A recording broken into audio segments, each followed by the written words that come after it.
पंकज पुनिया, कांग्रेस के इस नेता का नाम पिछले 2 दिनों से खूब चर्चा में है। पुलिस ने इन्हें गिरफ्तार कर लिया है।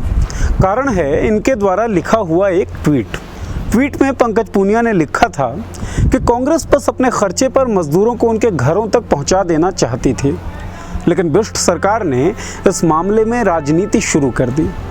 भगवा पहनकर नीच काम संघी ही कर सकते हैं। ये लोग कब्रों से लाशों को निकालकर बलात्कार करने वाले लोग हैं। ये लोग बेटियों के सामने पैंट उतारकर हस्तमैथुन करने वाले लोग हैं। निस्संदेह पंकज की ये भाषा अमर्यादित थी, गलत थी, थोड़ी सभ्य हो सकती थी, लेकिन उन बातों पर भी विचार किया जाए जिसका जिक्र पंकज पुनिया ने अपने इस ट्वीट में किया।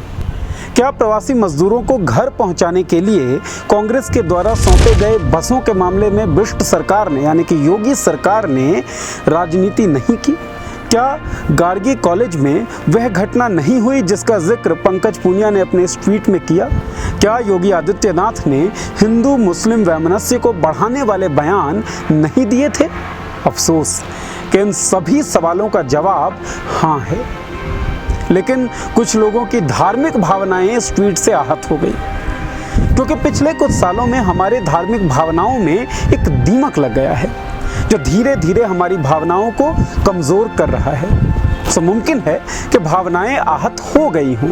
बस ये उम्मीद की जा सकती है कि लगातार मुसलमानों के खिलाफ, लगातार संविधान के खिलाफ और लगातार धर्मनिरपेक्षता के मूल्यों के खिलाफ बयान देने वाले नफरती बयानवीरों के खिलाफ भी इतनी त्वरित कार्रवाई हो। खैर, आपको बताते हैं कि पूरा मामला है क्या। प्रवासी मजदूरों की समस्या को देखते हुए कांग्रेस की नेता प्रियंका गांधी ने उत्तर प्रदेश सरकार के सामने एक पेशकश की। पेशकश थी कि हम बसों की व्यवस्था करते हैं, आप मजदूरों को, प्रवासी मजदूरों को उनके गंतव्य तक पहुंचाएं।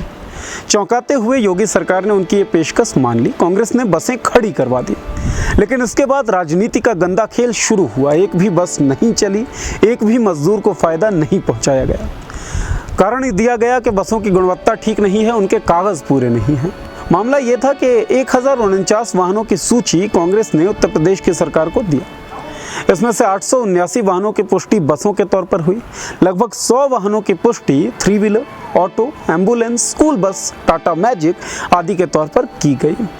लगभग 70 जो वाहन थे उनका कोई भी आंकड़ा उपलब्ध नहीं था और इस कारण से एक भी बस नहीं चली, एक भी मजदूर को फायदा नहीं हुआ। समझने वाली बात यह है कि अगर केवल 879 बसों की ही पुष्टि हुई थी और अगर इनमें से एक बस की क्षमता हम 30 भी माने तो भी 26,000 से अधिक मजदूरों की सहायता एक बार के चक्कर में हो सकती थी। लेकिन उत्तर प्रदेश की योगी सरकार ने शायद राजनीतिक अहंकार के कारण ऐसा नहीं किया। एक बात तो साबित हो गई कि सरकार का मानना है कि देश पड़े चूल्हे में, राष्ट्र जाए भाड़ में, खेलते शिकार ये सब कुर्सियों की आड़ में। जब से लॉकडाउन लागू हुआ तब से प्रवासी मजदूरों की चर्चा खूब हुई, टीवी में, अखबारों में, सोशल मीडिया पर, लेकिन उनकी ज़रूरतें कभी पूरी नहीं हुई। वो कभी सड़कों पर चलते हुए थक कर मरे, कभी रेल के नीचे कट कर, तो कभी ट्रकों से टकरा कर। दुर्भाग्य और शर्मिंदगी की बात है कि 130 करोड़ लोगों का ये देश मजदूरों को सुरक्षित तरीके से उनके गंतव्य तक नहीं पहुंचा सका। फिलहाल ज़रूरत इस बात की ज़्यादा थी कि तमाम सरकारें, चाहे वो राज्य सरकार हो चाहे वो केंद्र सरकार हो, वो आपस में मिलकर ऐसे संयुक्त प्रयास करें जिससे सुरक्षित मजदूरों को उनके गंतव्य तक पहुंचाया जा सके। एक कोलैबोरेटेड एफर्ट हो, एक पॉलिसी का निर्माण हो जिससे गरीबों की सहायता हो। लेकिन अब भी दलगत शत्रुता और राजनीतिक घमंड इन सब मुद्दों पर हावी हो रहे हैं। नाम से योगी होना आसान है, लेकिन काम से योगी होना थोड़ा मुश्किल। पर हमें यकीन है कि थोड़ी बहुत कोशिश की जाए तो काम से भी योगी हुआ जा सकता है। अब देखते रहें मॉलिटिक्स, उठाते रहें सामाजिक सरोकार के मुद्दे।